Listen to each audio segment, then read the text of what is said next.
切地遇见了你，这一生的美好为你而已。风里来，雨里去，多么感激。手向我，眼相看，温暖气息。多么想窥探你心底的谜，多么想捕捉你温柔气息。1000次轮回里要找到你，手向我，眼相看，潮来潮去，多少的结局都随风散去。我和你天和地，生死在一起，哪怕会分离，也要努力。多少的期许刻在石碑里，我和你天和地，注定的相遇，哪怕要放弃，也要珍惜。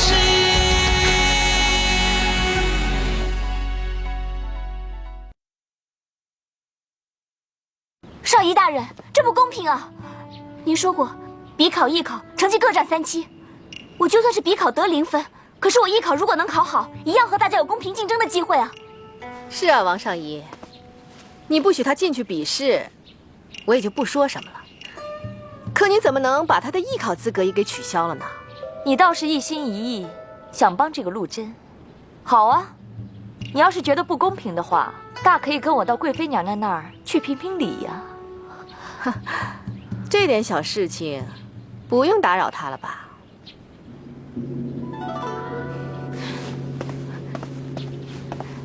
少仪大人，奴婢跟您打个赌，要是您允许奴婢参加艺考，奴婢保证一定会在艺考考试中拔得头筹，否则什么？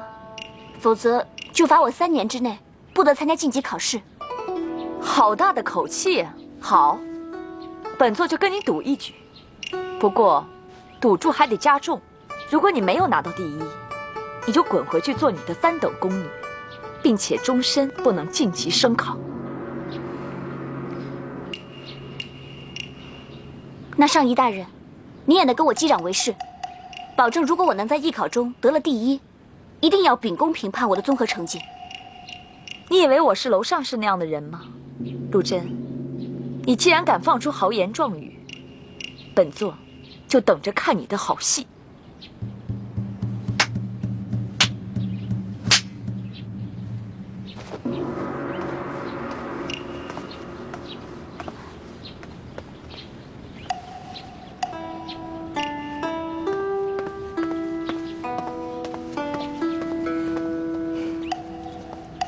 我没有看错人，这个陆贞倒还真有几分血性。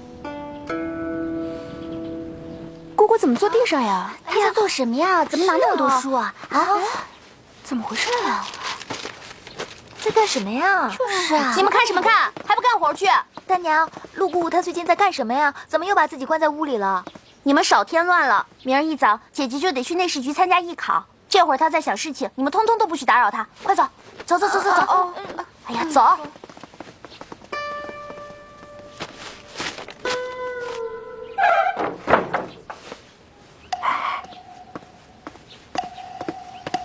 你来干嘛？我是来打听消息的。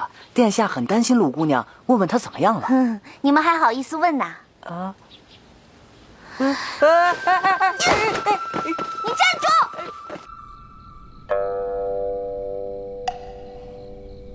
推陈出新，我到底要做什么样的东西才能拿到第1呢？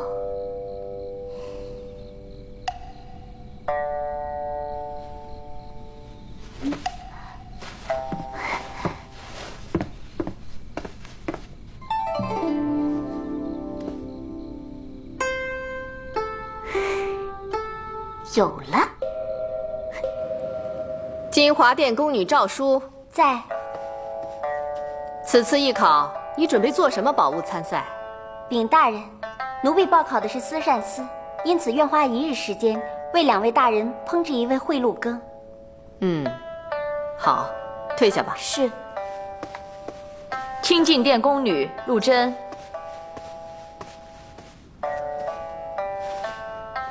此次艺考，你准备做什么宝物来参赛啊？禀大人，奴婢报考的是丝宝丝，因此愿花1日功夫制成佛经中的7宝璎珞。7宝璎珞？是，我朝遵从佛法，大宝经中有言，7宝璎珞乃无相法器，由佛家至尊7宝金、银、琉璃、珊瑚、琥珀、砗磲及玛瑙制成。而鸠摩罗什大师曾说，此等圣物得3宝而国泰，得7宝而民安，故此陆贞才大胆发愿，要制成这7宝璎珞参赛。西天诸佛都配有此种璎珞，就连观音娘娘也不例外。好，你退下吧。是。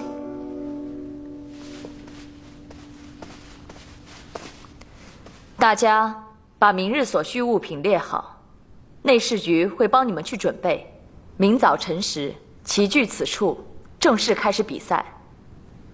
如果有人迟到，立刻逐出考场。是。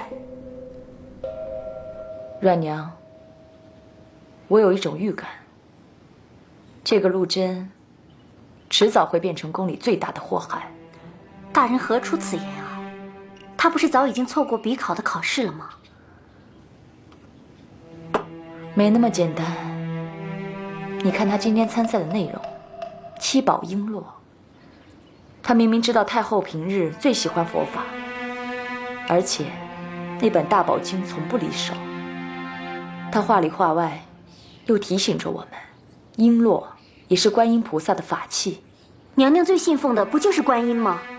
那这会不会是楼上士出的主意啊？不，看楼上士的样子，这件事应当和他无关。这个陆贞之前仗着长公主的势力横行霸道，我睁只眼闭只眼也就算了，没想到他竟然还有如此精深的心计，左边讨好了太后，右边又暗地奉承了一把公主，逼着我不敢给他低品。她一个不到17岁的姑娘，怎么能那么聪明呢？只怕他身后的势力不小。昨儿我去了司政司，看了卷宗，里面写着宫女沈碧诬告陆贞持假官籍入宫。哼，什么防御使之女，明明就是京城口音，怎么可能是东平人？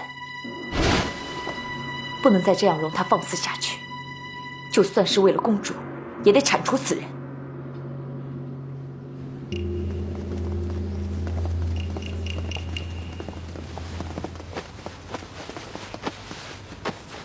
好了，去吧。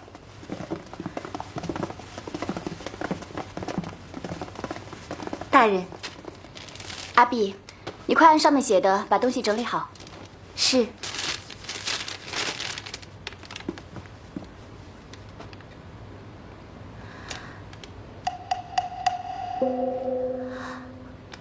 大人，请问这些东西都是做什么用的？是女官晋级艺考要用的东西吧？哎，你问这么多干什么？还不快去做事？是。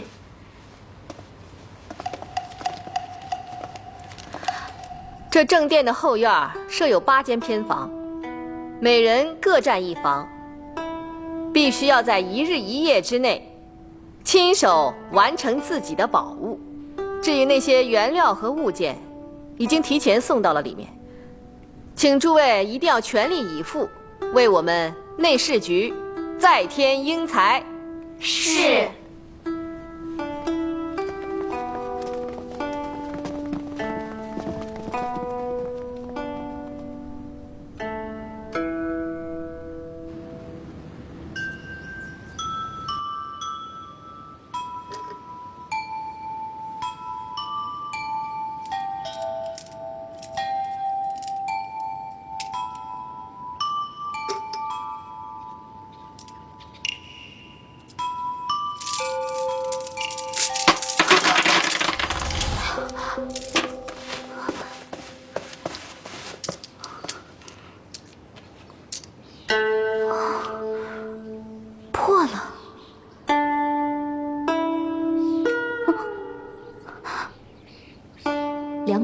汉丝，天下名司中向来任督第一。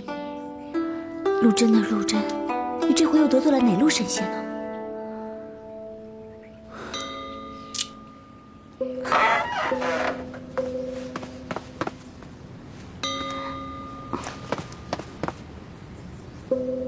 不行，考试还没结束，你不能离开。姐姐，我不小心摔破了琉璃珠，你不让我出去再找一颗回来，到了明早晨时，你让我拿什么东西去交啊？可别人都没有出去过呀。那大人有没有说过考试期间不能离开这个院子啊？那倒也没有。那不就结了吗？姐姐，你就高抬贵手，行行好，再给我一次机会吧。你就让我出去一趟，只当是行个方便，这又不算违背公规。这颗琉璃珠原本价值1000金，现在虽然碎了，可是打磨打磨，还是能做成几颗小珠子的。这样，不管是镶在镯子上，还是镶在钗子上，都是很漂亮的。谢谢。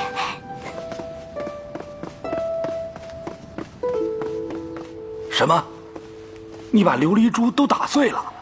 是，都怪我不小心。大人，这琉璃珠太过贵重，司宝司肯定不会再给我一颗了。我想来想去，这宫里还能藏有琉璃珠的地方，就只有大人您这儿了。大人，求您看在往日交情的份上，就救我这一次吧。姑娘，快起来说话。哎呀，这不是我不帮你，我们内府局，他也没有多余的琉璃珠啊。朱大人，您知道在这宫中哪儿还能找到琉璃珠吗？哎呀，这琉璃珠啊，向来金贵，除了司宝司，恐怕也只有皇上和贵妃那儿会有那么1、2颗。完了，这下完了，七宝缺了一宝，就算再重新做一条璎珞也没有用啊。姑娘，您别着急，明早辰时才是最后的期限。您再想想，除了琉璃珠，或许还能用别的什么宝珠替换一下。什么呢？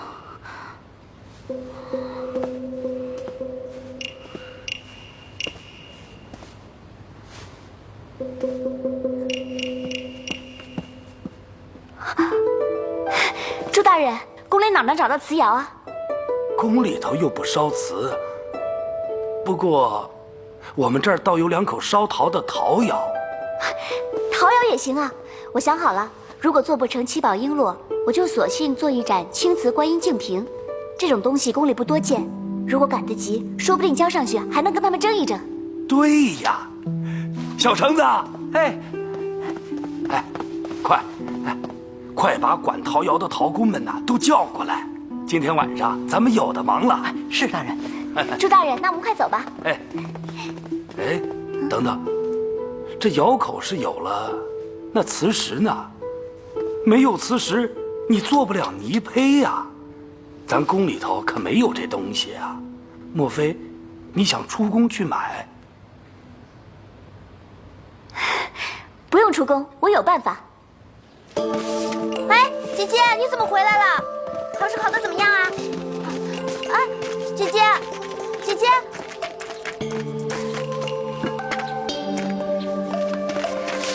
你在干什么？姐姐。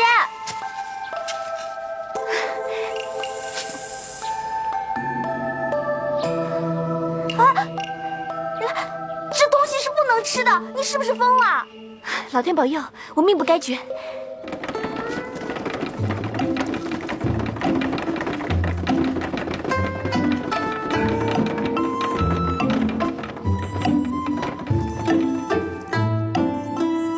哎，陆姑娘，你要这石灰水做什么？上釉啊，你们烧陶的时候也可以用这种石灰水上釉，烧出来的釉色会很漂亮。哎，你们都闲着干嘛呀？啊，还不赶快去拉扇子点火！快去！来，朱大人，看样子这个姑娘是个熟手啊。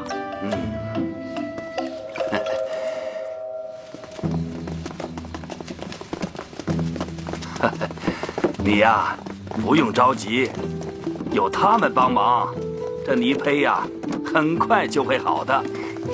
朱大人，您可算是救了我的命了，要不是有您2粒插刀，我早就……瞧您说的，这惜才之心呐，人皆有之。再说了，这致辞的事儿全靠你自己身体力行，我只不过是借给了你一座陶窑，谈不上什么帮忙嘛。无论如何，朱大人，我还是要谢谢您。哎呀，这谢什么呀？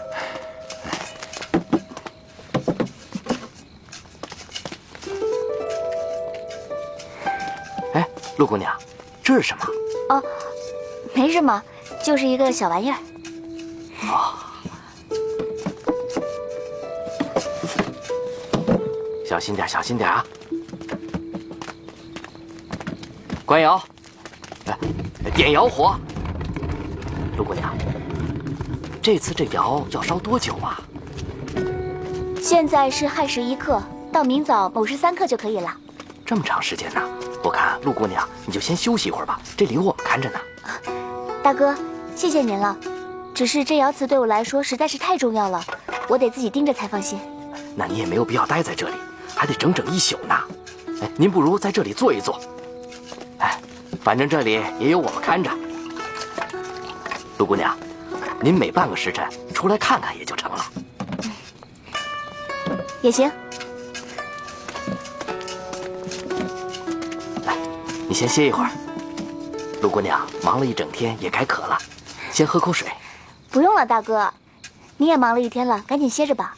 陆姑娘不敢当，你不用叫我大哥，叫我李大胆就行了。俺自从10岁净身进了宫，整天就是干烧窑打土的粗活。我不知道这陶窑里还能烧出金贵的瓷器来。姑娘是个明白人，你就跟我说说，这陶和瓷有什么区别呀？陶和瓷啊，其实没有什么差别，都是将土放进窑里，然后用大火猛烧。只是烧陶呢，用的是普通的黄泥粘土，而烧瓷的泥胚必须得要瓷石。可是咱们大齐不产瓷石，反而陈国却有很多的瓷石矿脉，所以陈国的瓷器名扬天下。但在齐国，这就成了极其少见的珍品。我也是偶然在清净殿里发现那些泥土有很多可以烧瓷的瓷石粉，所以才敢大胆试一回。你们烧陶都是用普通的木柴吧？是啊，对。所以不管你们怎么烧，都烧不成瓷器。不过这一回，我给你们换了一些含油较多的松木。你们看到那些金色的火焰没有？只有那样的火焰才能烧出好瓷来。陆姑娘，你怎么把这些都告诉我们了？要知道，做瓷的手艺，在咱们齐国可金贵着呢，也就是京城2、3家大户人家才用的。你告诉我们这些，不怕我们偷技吗？各位虽然在宫中供职，但是要放在民间，肯定也是能工巧匠。所以，我今天只是跟大家切磋切磋，还请各位以后能多多指教。不敢当。陆姑娘，宫里的宫女和姑姑，咱们也见得多了。不过像陆姑娘这样心灵手巧、心肠又好的，咱们还是第一次见。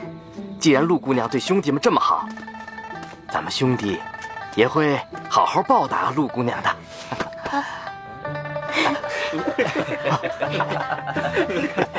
不好意思。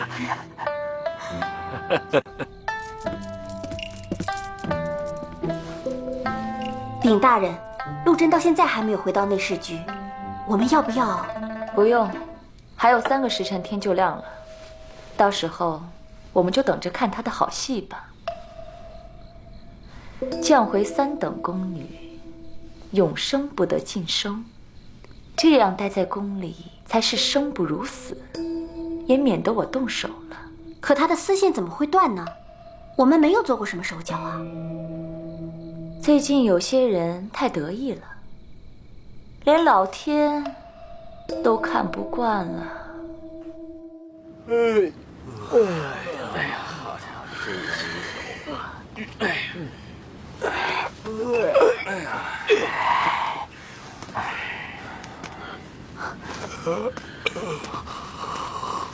伙，开窑！哎，你别去，里面太热了，还是我们去拿吧。好。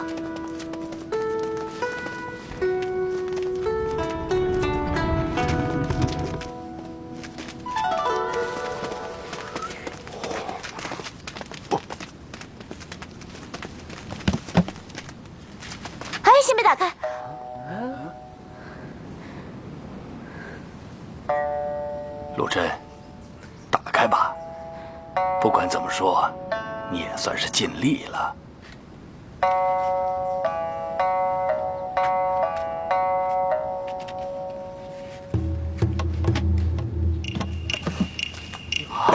哇，好漂亮！怎么说出来？这瓶子怎么是白色的？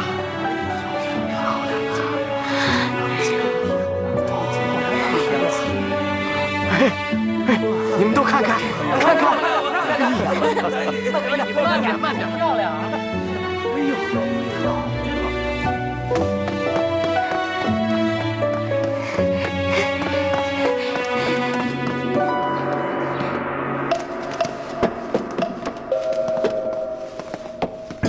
参见上士大人、上仪大人。怎么少了一个人呢？陆真又到哪儿去了？有人在他的丝线上动了手脚，他的琉璃珠摔碎了。看门的宫女说，他昨天傍晚就跑出去想办法了。本座说过，迟到者取消资。等等，我来了。你倒是挺会赶时间呢。你的七宝璎珞呢？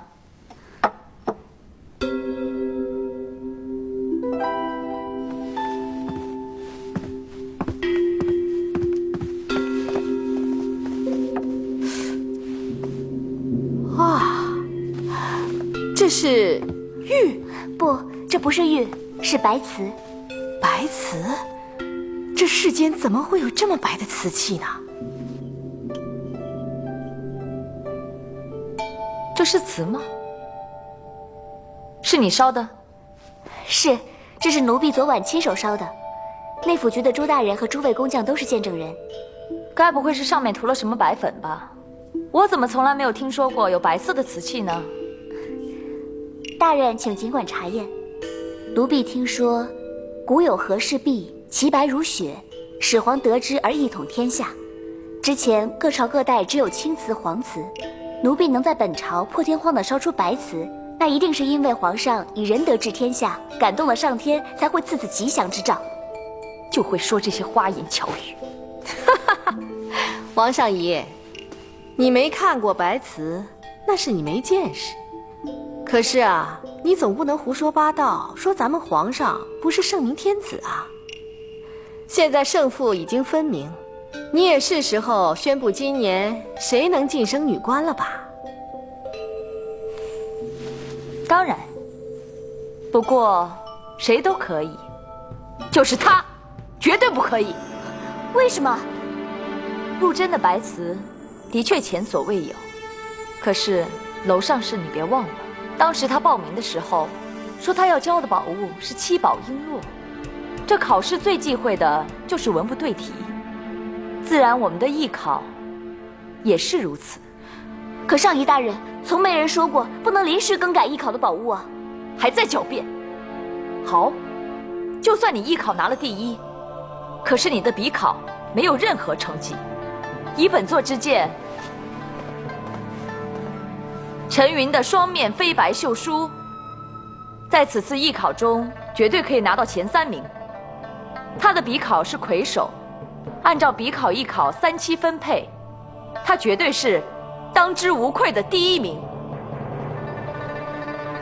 我很佩服你的一双巧手，只是陆真身在内宫，就应该严遵上令，恪守宫规，言出必行。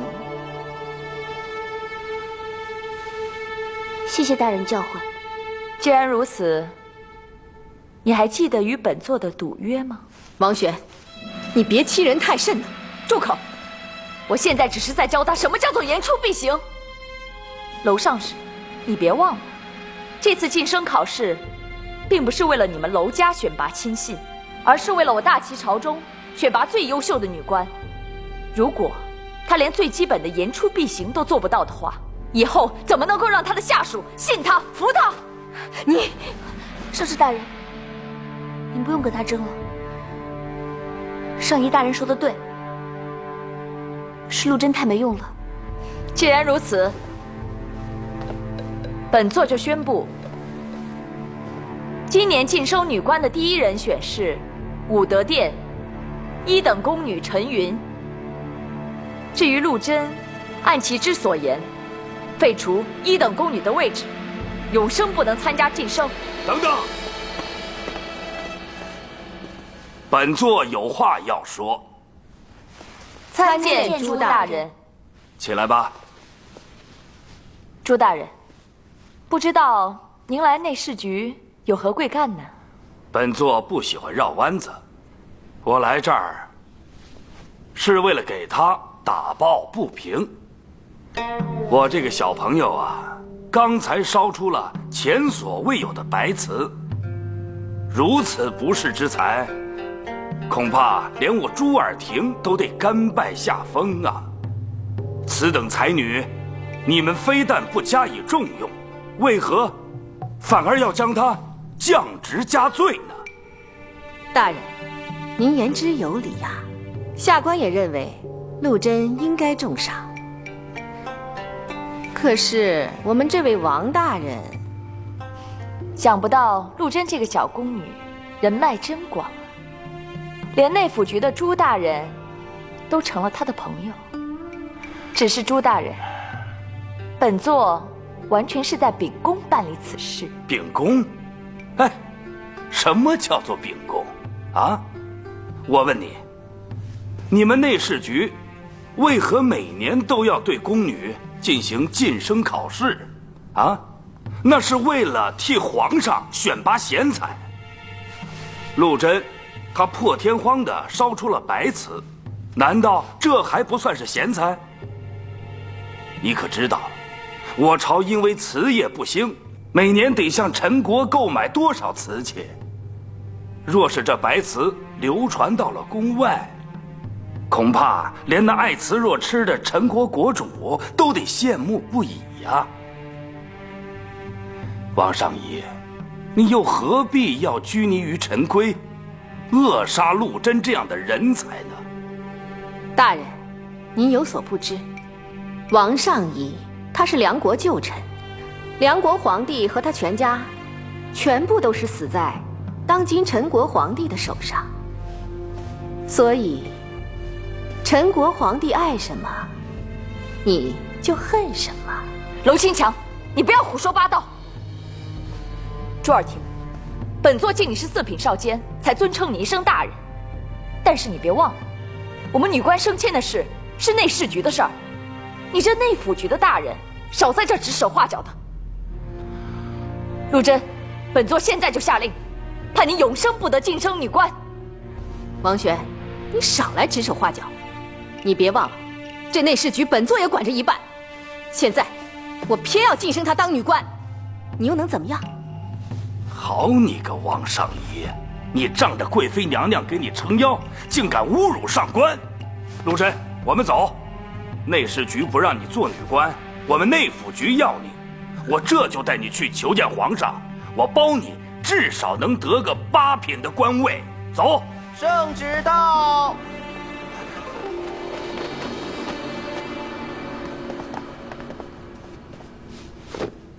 宣5品上仪王璇，5品上士娄清强，1等宫女陆贞至昭阳殿偏殿觐见，钦此。臣领旨。皇上万岁万岁万万岁！平身吧。谢皇上。你们那边的事朕也都知道了。今儿朕一直让元福在那儿盯着呢。依朕来看，王上仪得理，但朱少监说的不错。朕新晋登基，能得白瓷祥照，当然是喜事。对了，那只白瓷净瓶在哪儿？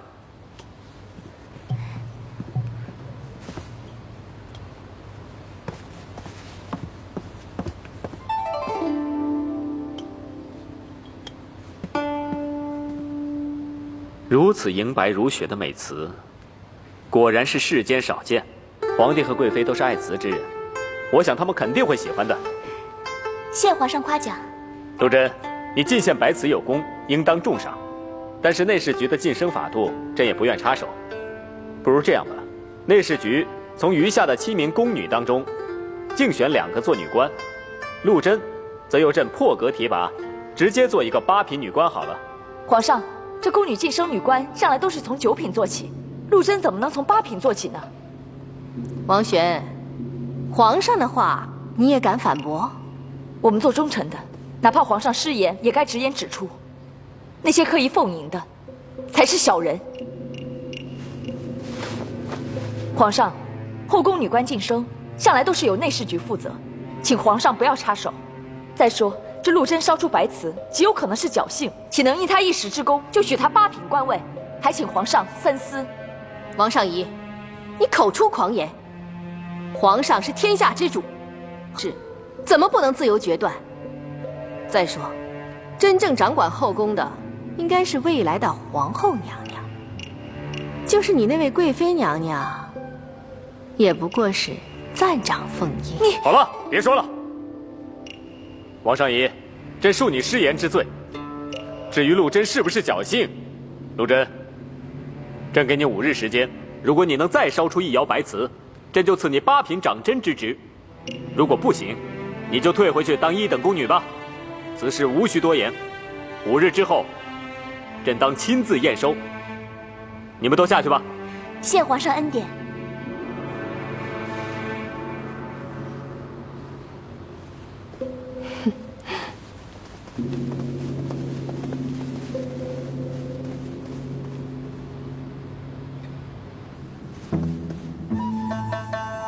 大人，您今儿可是特别的高兴啊！哎呀，王玄吃了那么大一个亏，我怎么不高兴啊？皇上倒是一心向着那个陆贞，哼，就连你都看出来了。可是王玄这个傻子，偏偏还要跟皇上对着干。你想想，皇上才登基多久，连六司都搞不清楚，怎么就偏偏知道司宝司的8品女官是掌针呢？可是陆贞不是和长广王殿下？哎呀，这个我也纳闷儿。不过这又有什么关系呢？皇上和长广王这2兄弟，又不是第一次争同一个女人了。陆姑娘还在内府局吗？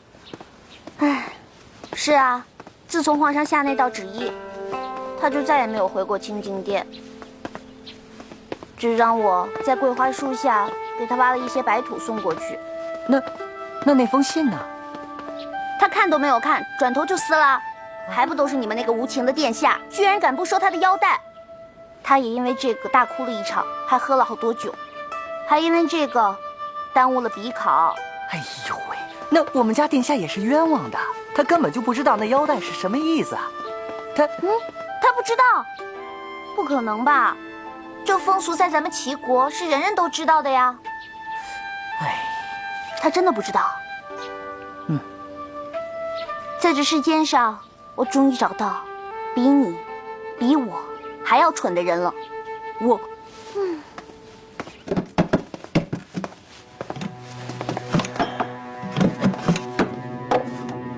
姑娘，不知道为什么，最近烧的这几次都不是白的呢。我也不懂啊，此土火温明明都是一样的，难道真的是碰巧？陆姑娘，没事，没事。哎呀，好了，你都在这儿不吃不喝1整天了，听我的话，回去好好睡一觉啊！离皇上给的期限不是还有2天呢吗？别这么拼命啊！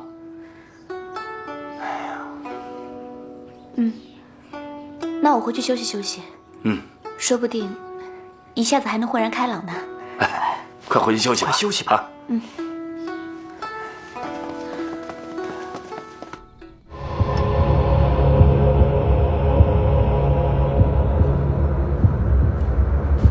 这一堆土是剩下的，这一堆是刚刚新挖的，看上去都是一样的，可是为什么？爱